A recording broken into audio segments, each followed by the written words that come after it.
Everybody, welcome to the Stupid Hat Brigade. Thought I'd just give you another quick look around the honey house while we are extracting. I did it live this morning just to show you the extraction end.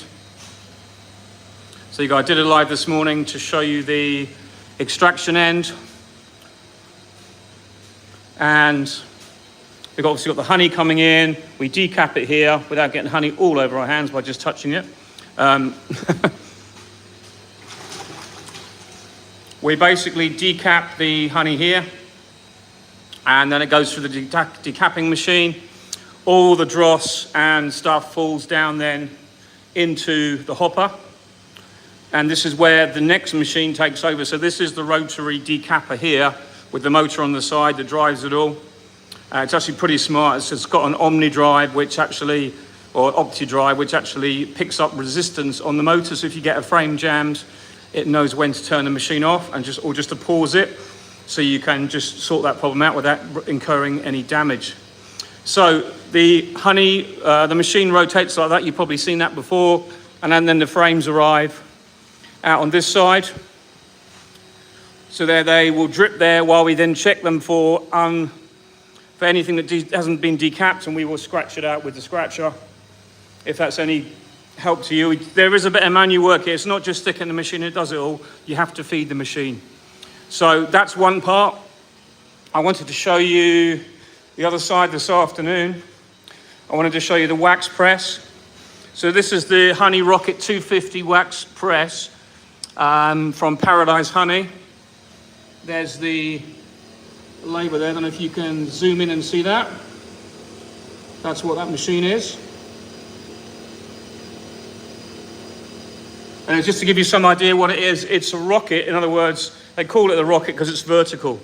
So basically, it comes on and off in real terms because the wax that is fed to it doesn't always fall down until there's the next load, until gravity feeds it a bit. So I do poke it with a stick sometimes just to get it going. And then once the screw pressed, there's a big vertical screw in here that turns. Once that picks a load up, it funnels everything up the rocket or up the tube, and then pushes. You can see the honey coming out the sieve there.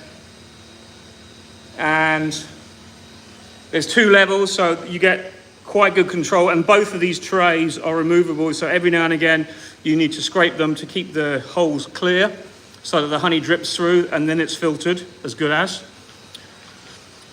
And then eventually you get this, you get nice little curved pieces of wax that are compressed. The majority of your honey is like this. So then you can melt that down afterwards. There's nothing else to do. We talked about the general extraction line, and yes, it's a lot of work and quite a big investment, but at the end of it, you have clear products. You don't have to then melt the wax and the cappings after and the honey to get the honey out. The honey is extracted here. So I bought this line because I didn't actually have a complete extraction setup because I was using someone else's, so I had to basically find something that was going to do. So I went for the Paradise Honey extraction line. It's actually running now. This is you can see there's just the end of this spin coming out the machine.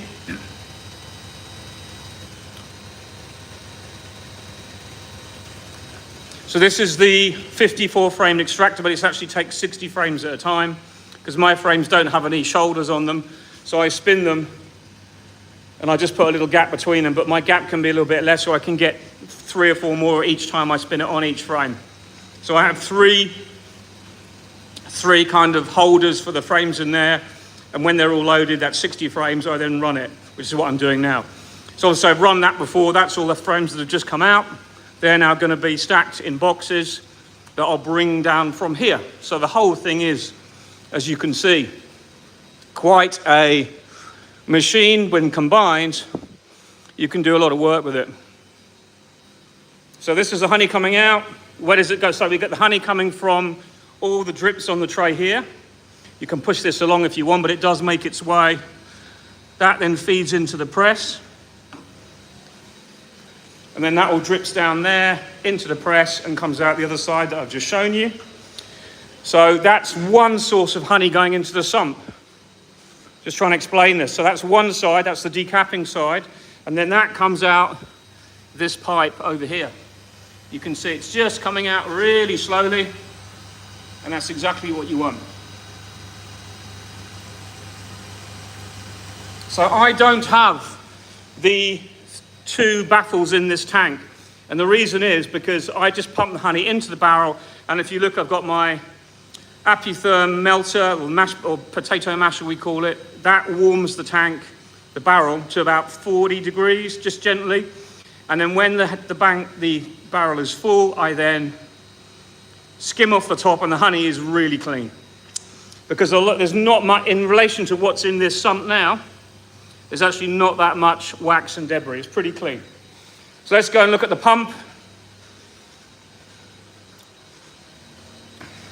So this is the pump that I don't have set up to come on automatically, but I do have it on really low.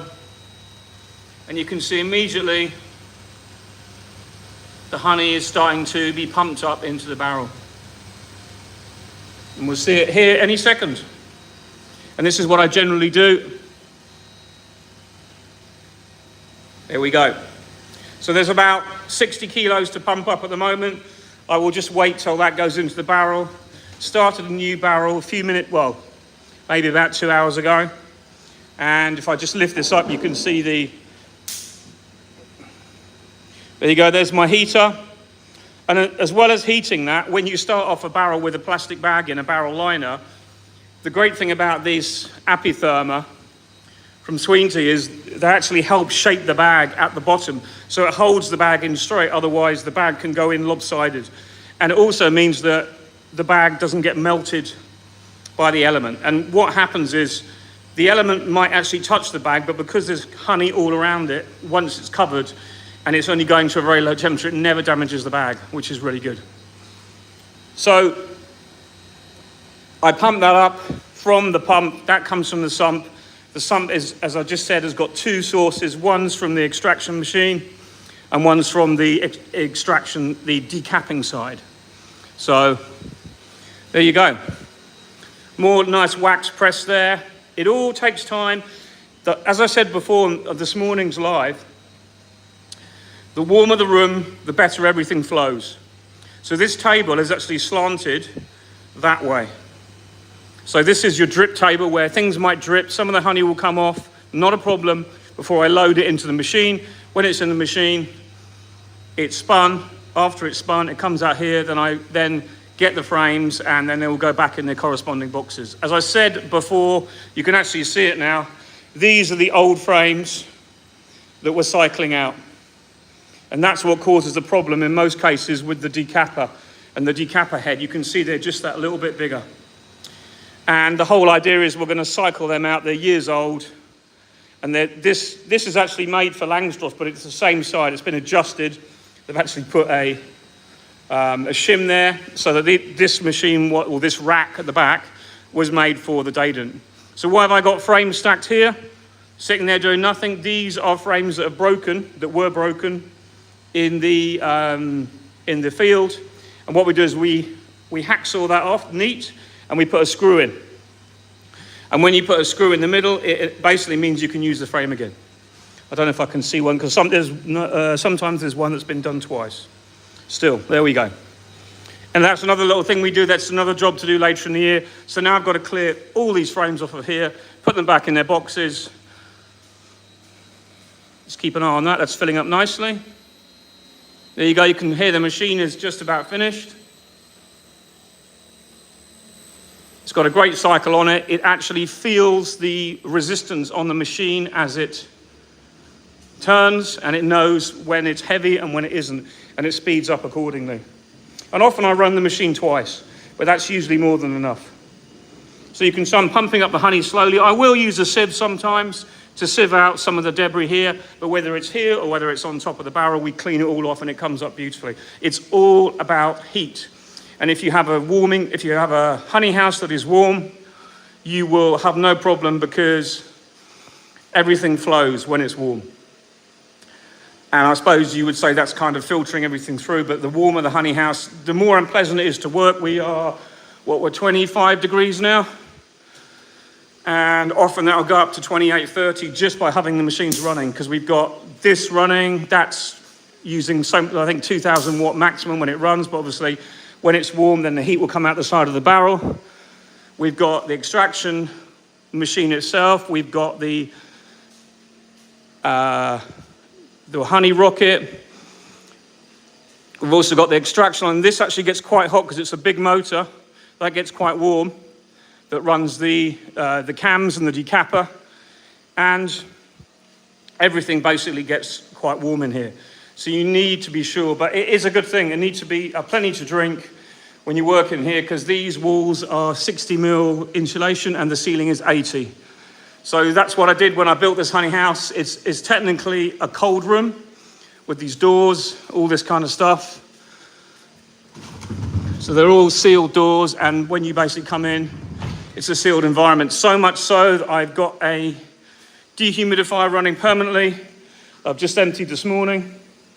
Bit of a CAC setup at the moment. That's going to be more of a permanent, but one little dehumidifier like that, it brings the percentage right down low. That's 48 now, but usually we get about 36, 38. So if you leave honey in the sump without it being covered, it actually starts to dry the honey out. It's incredible. But I like having the area dry because it means all the motors aren't degrading, all the air in here isn't moist. So everything you see is kind of protected. So in terms of electrical circuits, I just kind of go through those a bit. What I did was all these wall sockets, it looks like a huge amount, but there's not really a lot, believe it or not. There's like 1, 2, 3, 4, 5, 6. They're all gang circuits, so this lot is all on one lot. And then the ones over there are all on one lot, but it doesn't mean I can put a lot on them. They're all for small devices like phones, and you could put 1 or 2 things on, but you just can't overload it. So what I did was, for my big machines, I put 2, and I put 3. I put two gang sockets in the ceiling. So these just plug, these are French sockets, obviously. These just plug in. This is rated at 3,000 watt, these two. So I can use wax melters here that plug in there. I've got my Appy melting probe on that one. So those two there are 3,000 watts, and those two at the back are 3,000 watts. I never use them to that capacity, but I've got it, and they're all 3 completely separate circuits that allow complete control, and if there's any electrical fault, they will trip out. So they're all on a normal standard circuit board. That's what I did in this place. Heating in here, I just don't have to heat it. The warming room is obviously warmed by one little radiator because it's 100 mil insulation around the walls of the warming room. So in terms of energy efficient, the building is great. Once you heat it, it stays warm really easily. So we're not going to go in the warming room today because it's just chock-a-block. But that was just a quick tour of the honey house. Obviously, I've got the washing facilities. I honestly don't tip hardly anything down the drain that is full of honey. I put it into buckets and take it outside and tip it on wasteland, because stuff going down the drain is just not good for the septic tank, which I'm on. So what I do is we just keep, I keep a bucket of warm water, and when I'm working, if I want to rinse my hands, I will just plunge them into that water, then empty the water out afterwards. So there, that's basically it. It's pretty simple. An extraction head here, a table to do any scratching. That then slides into the extraction machine. The extraction machine runs. Then the frames, as you refill it, are pushed out the other side, and then you put them back into your supers. But I did make a mistake here. We need to lower this tray, because then I will get an empty super underneath to then lift up, and then we can do 10 at a time and refill those supers, or 8 at a time, whatever the configuration is. But overall this year, it's been a great success. The machine has worked great. I threw a belt, broke a chain link the other day because I had a frame jam, one of my old frames I'm cycling out, but Paradise Honey were really good. They sent me a replacement chain link, and I worked out how to do all that. I'd never done that before, and I didn't even know that each chain had a clip on. So that was new to me, but it's good. So you can see we're filling up that barrel nicely. The pump's just going slowly, but That's what I like.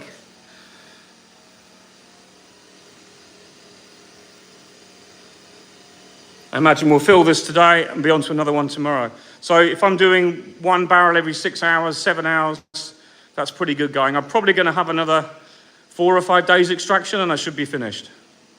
So really good setup, this piece of kit. This is an expensive pump. It's over capacity for what I need, but it comes with the sump, it comes with the extraction line. This part example was 500 euros just for that piece of stainless steel. It's crazy prices, but the pump is brilliant. Separate gearbox, that's the motor for it. Separate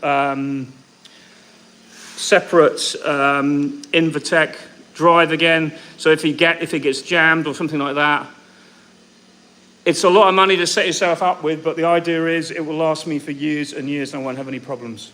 And to clean the pump, it's actually really simple. You just can take these apart and the impeller comes out, and at the end of the season, all I do is take the impeller body off and then I just clean it and re-grease it with some special grease that is non-dangerous for humans. But it's a tiny amount that doesn't go anywhere. So anyway, there you go. That's kind of where we are with the extraction. There's a lot to tidy up now.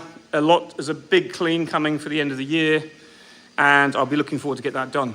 But hope that answers some of your questions.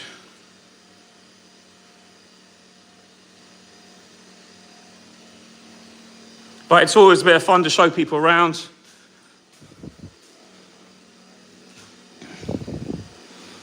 I learned this setup I wanted from various people I'd visited, and this is what we ended up having. There's things I've done that perhaps I shouldn't have done, and things I've done I wish I'd done a bit better. But if anyone says to you, oh, I've got the perfect solution, I would be I'd kind of take it with a pinch of salt, because no honey house is perfect that I've come across, and anyone who says it is, don't learn from them, kind of thing. But there you go. So we don't have, regarding hygiene regulations in France, we don't have HACCP for this kind of setup because they don't consider it necessary and they don't consider honey necessary to reach that level. However, we do have the ITSAT manual. I can't remember the abbreviation now, but basically it's a kind of code that you follow, and you follow everything in this book, and it's very much like HACCP, but on a much lower level. So all we do when we finish is we just clean everything up, and we do most of the things under the good regulations. I'm wearing a stupid hairnet now, all that kind of stuff. We wear your gloves, you keep everything clean, all the surface is wiped, all that kind of stuff. But we don't have to have HACCP for our honey house in France, because it's just a different level, and they consider honey not a product that is going to cause issues. So there you go. Hope that's useful, and I'm going to ring off now because we've got to get the next load out and get rid of all those frames at the end into boxes and extract some more. All that nice honey, it's got to get out, and everything has to be run. It's all very well yapping here now, but the machine needs to be serviced to keep it running. And the less work you do, the longer things don't happen. You just have to work it and get it running and keep it running. So there you go. We're nearly what we're doing on the barrel now. We're doing quite well now. It's coming up towards half. Pretty good. Okay. Bye for now.